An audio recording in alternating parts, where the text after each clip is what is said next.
नमस्कार दोस्तों, मैं दीप बहुगुणा स्वागत करता हूं आपका अपने YouTube चैनल पे। इसका नाम है स्टडी इन दीप से एम्पायर।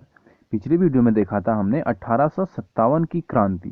1857 की क्रांति क्यों भड़की थी, वहां पे किस किस ने भाग लिया था, तात्या टोपे कौन था, लक्ष्मीबाई कौन थी, इनका किस किस अंग्रेजों के साथ लड़ाई हुई, ये सब हमने पिछली वीडियो में देखा। आज हम इससे थोड़ा आगे बढ़ेंगे, जिसमें कि हम देखेंगे गवर्नर जनरल के बारे में। ठीक है, इसका जो सबसे पहला क्वेश्चन बहुत बार ये पूछा गया है कि 1877 में इंपीरियल दरबार के हाथ में कती हुई खादी, ठीक है, काती हुई खादी कपड़े पहनकर कौन आया था। तो यहाँ पे 1877 की बात पूछी कि उस टाइम पे जो इंपीरियल दरबार होता था, यानी जो अंग्रेजों का एक दरबार होता था, उसमें काती हुई खादी कपड़े पहनकर कौन आया था। तो ये थे हमारे, और उस टाइम के बहुत ही पॉपुलर थे, जी.वी. जोशी जी। ठीक है, पूना सार्वजनिक सभा में गणेश वासुदेव जोशी, ठीक है, इनका पूरा नाम है गणेश वासुदेव जोशी।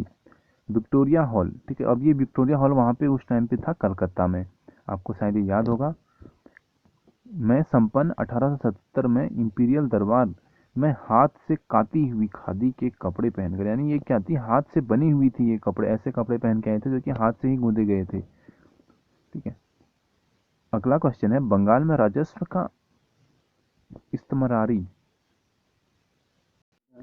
बंदोबस्त, स्थायी बंदोबस्त, ठीक है, किसने लागू किया था। तो ये किया था कार्नवालिस ने। किसने किया था, कार्नवालिस ने किया था। अगला है क्वेश्चन, भारत में राजस्व एकत्र करने के लिए स्थायी बंदोबस्त की प्रणाली किसने शुरू की। ये क्वेश्चन बहुत बार पूछा गया है, और 2006 टैक्स असिस्टेंट में ये पूछा गया, और सीजीएल में भी एक बार ये आया था। ठीक है, तो ये किया था लॉर्ड कार्नवालिस द्वारा। ठीक है, स्थायी बंदोबस्त किसके द्वारा किया गया था, लॉर्ड कार्नवालिस द्वारा। जरूर आप इसको याद रखें। अगला प्रश्न आप देखो, ब्रिटिश शासन के दौरान तत्कालीन मद्रास प्रेसिडेंसी में ये वाला रैयतवाड़ी प्रणाली किसने शुरू की थी। तो ये शुरू की थी हमारी थॉमस मुनरो ने। किसने की थी, मुनरो ने। ठीक है, थॉमस मुनरो ने की थी। थॉमस मुनरो जो मद्रास के 1820 से लेकर 1827 यानी 7 साल तक ये क्या रहे थे, गवर्नर रहे थे। उन्होंने कुल उपज का तीसरा भाग, अगर यानी अगर आपकी उपज 1 हो रही है तो इसका 1/3, 1/3 जो पार्ट होगा, इसका इतना जो भाग होगा, वो भूमि कर का आधार मानकर रैयतवाड़ी पद्धति को मद्रास प्रेसिडेंसी में लागू कर दिया था। यानी जो भी किसान है, उनके पास जितना भी अन्न उग रखा है, यानी जितना भी राशन वहाँ हो रखा है, उसका वो क्या करेंगे, 1/3 पार्ट गवर्नमेंट को देंगे। ठीक है, और ये लगभग 30 साल तक उसके आगे भी चलते रही। निम्नलिखित में से किसने मद्रास में रैयतवाड़ी शुरू की थी। तो ये हमने देख लिया किसने की थी, मुनरो ने की थी। ठीक है, अगला क्वेश्चन देखो आप, बंगाल का पहला गवर्नर जनरल कौन था। ये क्वेश्चन भी बहुत बार पूछा गया है, स्टेनोग्राफर में आ रखा है, CHSL में आ रखा है, और एक बार ये MTS वाले एग्जाम में भी आया था। ठीक है, तो बंगाल का जो पहला गवर्नर था ये था वॉरेन हेस्टिंग। कौन था, वॉरेन हेस्टिंग था। ठीक है, अगला देखो, भारत में ईस्ट इंडिया कंपनी का पहला गवर्नर, और ये कब आए थे ये भी आप याद रखना, ये आए थे 1773 में। ठीक है, 1773 के रेगुलेटिंग एक्ट के तहत बंगाल का गवर्नर जनरल बने, और वॉरेन हेस्टिंग ही थे ये। ठीक है, बंगाल का पहला गवर्नर जनरल कौन था, ये हमने देख लिया है, कौन था, वॉरेन हेस्टिंग था। अगला देखो, अंग्रेजों ने भारत में रेलवे किस उद्देश्य से शुरू की थी। ठीक है, हम बहुत श्रेय देते हैं अंग्रेजों को कि करके उन्होंने ही भारत में रेलवे का निर्माण किया, लेकिन क्यों किया, उसके पीछे उनका क्या, उसका उनका क्या लाभ था। ठीक है, तो ये था कि ब्रिटिश वाणिज्य और प्रशासनिक नियंत्रण की सुविधा के लिए, यानी वो चाहते थे कि वाणिज्य और प्रशासनिक जो नियंत्रण हो, वो भारत पे हम और तेजी से कर सकें, जितना जल्दी हमको कहीं पहुंचना हो उतने जल्दी से जल्दी पहुंच सकें। तो इसलिए उन्होंने क्या किया, रेल मार्ग का निर्माण किया। अगला है, निम्नलिखित में से कौन से सन में कलकत्ता और आगरा के बीच प्रथम टेलीग्राफ लाइन खोली गई।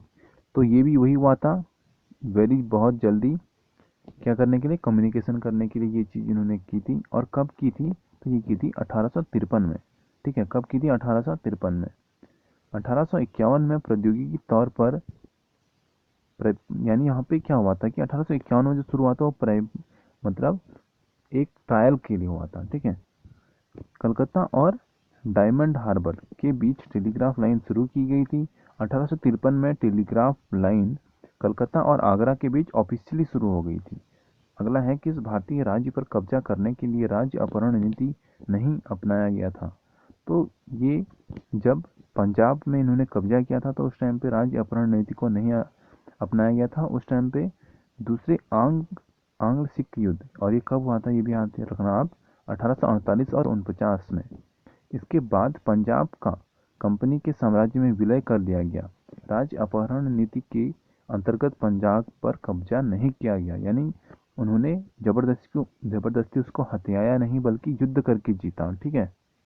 अगला क्वेश्चन देखो, एक खुली प्रतियोगितात्मक परीक्षा के माध्यम से इंडियन सिविल सर्विस में भारतीयों को प्रवेश की कहाँ से शुरू हुआ था? तो ये किसने शुरू किया था? ये किया था हमारा डलहौजी ने, और डलहौजी को ही हम क्या बोलते हैं, शिक्षा का जनक भी इन्हीं को कहा जाता है भारत में।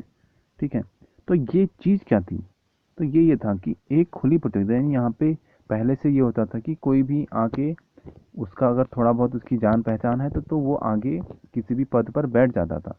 लेकिन इसके बाद क्या हुआ कि एक प्रतियोगिता परीक्षा करवाई गई, जिसमें से कि जिसके ज़्यादा मार्क्स होंगे उसको पहले जॉब मिलेगी, जो कि हम अभी तक फॉलो करते आ रहे हैं। ठीक है। यूपीएससी उसी टाइम पे, ये कहते हैं कि यूपीएससी का निर्माण, सिविल सर्विस का निर्माण उसी टाइम पे हो गया था भारतीयों के लिए। ठीक है। और ये किसके कारण हुआ था? डलहौजी के लिए कारण। भारत में सिविल सेवा में अर्हता प्राप्त प्रथम भारतीय कौन थे? तो सबसे पहले जो भारतीय थे वो थे सत्येंद्र नाथ टैगोर। कौन थे? सत्येंद्र नाथ टैगोर थे। और ये पेपर कब हुआ था ये भी मैं आपको बताता हूँ। भारतीय सिविल सेवा में चुने गए पहले भारतीय सत्येंद्र नाथ थे। ठीक है। और ये कब चुने गए? ये चुने गए थे 1863 में। दूसरे जो थे वो सत्येंद्र नाथ बनर्जी थे। पहले कौन थे? टैगोर थे, और दूसरे बनर्जी थे, जिनका कब हुआ चयन? 1869 में हुआ। ठीक है। अगला देखो आप, किस गवर्नर ने भारत में पहली बार सिविल सेवाएं शुरू की? तो ये हमने पढ़ लिया, कौन थे? लॉर्ड डलहौजी थे। और कब से किए? 53 से। ठीक है। और किस गवर्नर जनरल ने भारत में पहली बार सिविल सेवाएं शुरू की? अगर ये सिविल सेवाएं शुरू की वाला क्वेश्चन पूछा जाए तब किसका नाम आएगा? कॉर्नवालिस ने। ठीक है। और कॉर्नवालिस ने हमने देखा था, अभी इनके बारे में अभी हमने पढ़ भी लिया था थोड़ा। अगला देखो आप, इंग्लैंड में हाउस ऑफ कॉमन्स द्वारा भारत के किस गवर्नर जनरल का महाभियोग चलाया गया था? तो हाउस ऑफ कॉमन्स के द्वारा चलाया गया था वॉरेन हेस्टिंग का। ठीक है। इंग्लैंड में हाउस ऑफ कॉमन्स द्वारा वॉरेन हेस्टिंग पर महाभियोग चलाया गया था, और बर्क ने हेस्टिंग को चूहा और नेवला, एक झूठा बैलों का ठेकेदार और अन्याय का मुखिया, ऐसे ऐसे कैप्शन उनको दिए। ठीक है। कैप्शन जर्नल ऑफ इंक्वायरी आदि संज्ञाओं से संबोधित किया, यानी उन्होंने चोरी कर दी थी, या मतलब घोटाला कर दिया था उस टाइम पे, जो कि पकड़ा गया, जिसके लिए जांच कमेटी बैठी और लास्ट में उनको सही ठहराया गया। अब यहाँ पे मिलान करना है निम्नलिखित में से किसने कौन सी संधि या कौन सा अभियान शुरू किया? तो सबसे पहले है लॉर्ड क्लाइव। तो लॉर्ड क्लाइव ने क्या किया? बंगाल द्वैत शासन शुरू किया था। लॉर्ड वेलेजली ने क्या किया? सहायक संधि। लॉर्ड डलहौजी ने क्या किया? राज्य विलय नीति। लॉर्ड कर्जन ने क्या किया? भारतीय विश्वविद्यालय अधिनियम इन्होंने शुरू किया था। अब अगला क्वेश्चन हम देखें, निम्न में से कौन भारत का पहला वायसराय था? वायसराय की जहाँ पे बात आई तो यहाँ पे हम चले गए 1858 में। ठीक है। तो सबसे पहला जो था वो था लॉर्ड कैनिंग। कौन था? Lord Canning. भारतीय परिषद अधिनियम 1858 के तहत ब्रिटिश साम्राज्य के अधीन नियुक्त भारत का पहला वायसराय लॉर्ड कैनिंग था। यह भारत में ईस्ट इंडिया कंपनी द्वारा नियुक्त अंतिम गवर्नर जनरल भी था। इसी के समय 1857 में ऐतिहासिक विद्रोह भी हुआ था, जिसके बाद शासन कंपनी के हाथों से सीधे कहाँ चले गया था? ब्रिटिश सरकार के नियंत्रण में चले गया था। इन्होंने क्या किया था? इन्होंने बहुत सी चीज़ें शुरू की इनके काल में, जैसे कि 1856 में हम देखें तो क्या विधवा पुनर्विवाह अधिनियम पारित हुआ, यानी विधवा को क्या किया था?